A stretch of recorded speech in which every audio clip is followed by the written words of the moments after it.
Greetings. My name is Kathy Ramirez, and today I will be discussing one of the emerging trends for 2021 called STEAM and Makerspaces. So today, our objective is to answer this question. I would like to answer the question, how do makerspaces support art integration in science, technology, engineering, and math, also known as STEM, and with art component STEAM? So science, technology, engineering, and math, art and math is called STEAM. It adds the A, the art piece, to the science, technology, engineering, and math. Science curriculum does go hand in hand with lab work. Problem solving and critical thinking skills come from doing science. Technology integration is the overbearing objective in the 21st century skill set, and it's part of the next generation science standards. Engineering emphasizes the coordination and collaboration of a blend of disciplines and skills. Mathematics is often at the core of the skills necessary for evaluation, critical thinking, and analysis of data driving the work. So the origins of STEM is built upon science, technology, engineering, and math.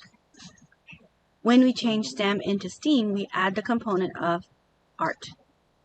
So what are the origins of STEM before we get to the STEAM? The STEM education has evolved over the past 10 years, which is not necessarily, it is not an emergent trend.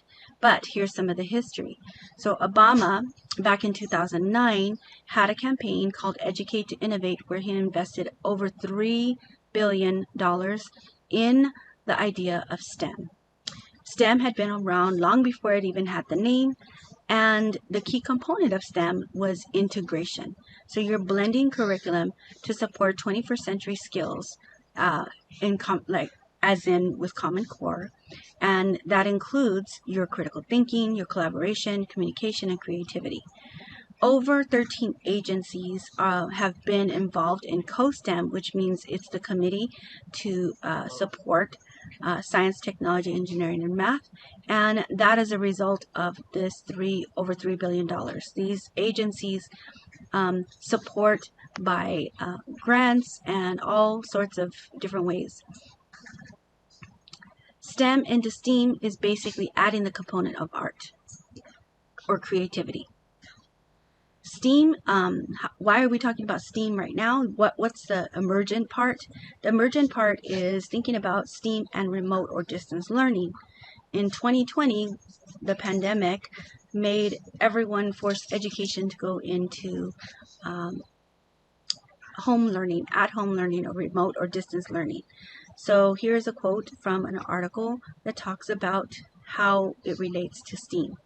Unsurprisingly, we find that what has proven to be successful for distance learning aligns well with the characteristics of authentic learning, which is real-world application, interdisciplinary learning, student-directed learning, open-ended inquiry, also exploration, collaboration, community discourse, higher-order thinking, mastery of key concepts, and flexibility of learning environment and resources.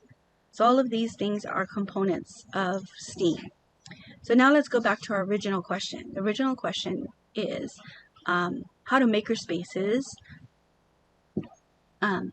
support the art integration in STEM? So let's answer the question, what is a makerspace first? So if we go to the www.makerspace.com, they have a nice little definition that says a makerspace is a collaborative workspace inside a school, library, or separate public-private facility for making, learning, exploring, and sharing that uses high-tech or even no-tech tools. So you have paper, pencil, it could be any type of tool. So from the website, the very same website, they have this video. And in this video, we're going to watch what their definition of a makerspace is. It's about 1 minute.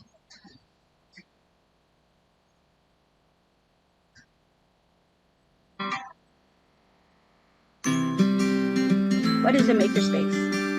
First, it's about exploring and discovering new ideas. and creating and building. It's about trying something new. And when fail, trying it again. Most of all, it's about finding your passions.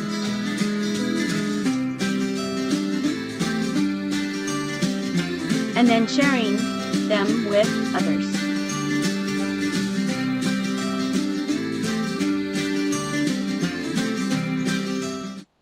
All right. So back on this very same website, they have a PDF supply list for Makerspace. And I believe once you go there, you just provide your email and they will send you a list. What are kinds of makerspaces? Well, there's many different kinds of makerspaces. Some you can classify by location or by purpose or by the media that you use in the makerspace. It could be a school, library, home, or work. You could have a special purpose. So like if you're doing reverse engineering, sometimes they call that a hackerspace.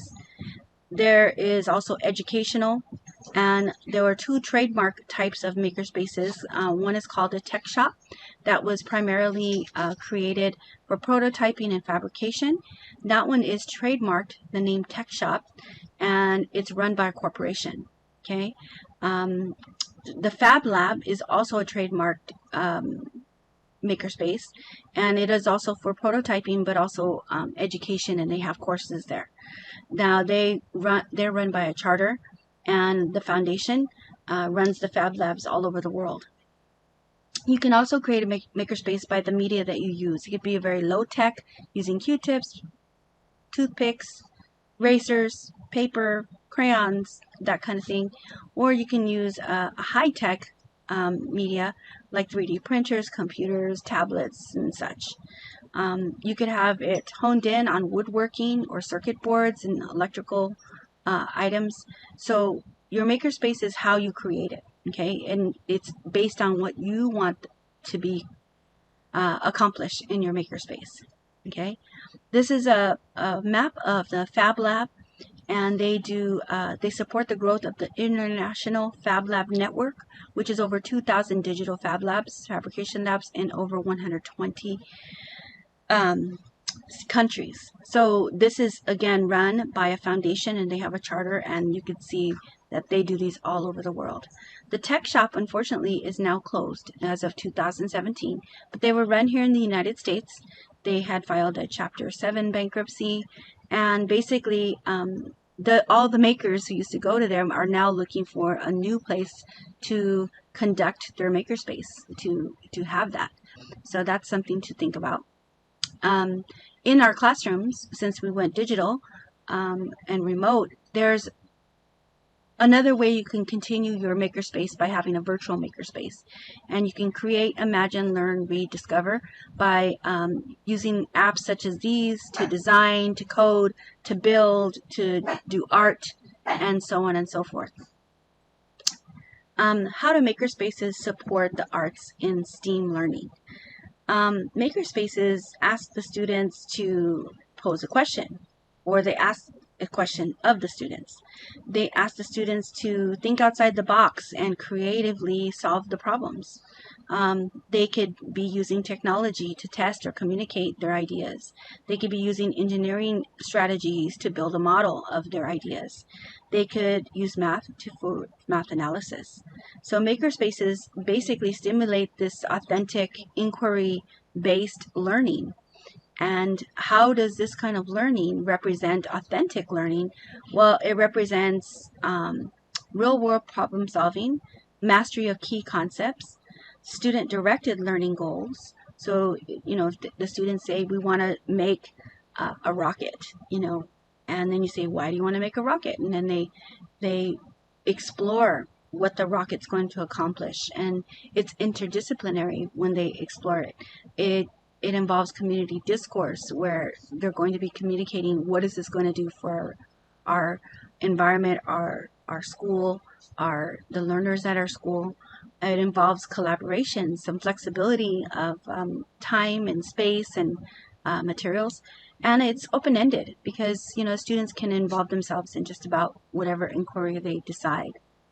So in the end, we want you to gather your students, your classmates, start to wonder about what it is that you want to do, inquire, use the makerspace to build, to collaborate, to create using whatever tools that you decide that you want to use. You're going to explore. You might even fail, and you might fail multiple times. But then you're going to revise your learning, communicate your strategies, develop new skills, and of course present your findings. So what are the takeaways? The takeaways are that a makerspace is a stimulating safe space for inquiry-based learning. A makerspace supports the creativity in an interdisciplinary framework, and that framework would be STEAM, and STEAM units need the hands-on support for authentic learning. So I thank you for your time, and I encourage you to go out and make your own space.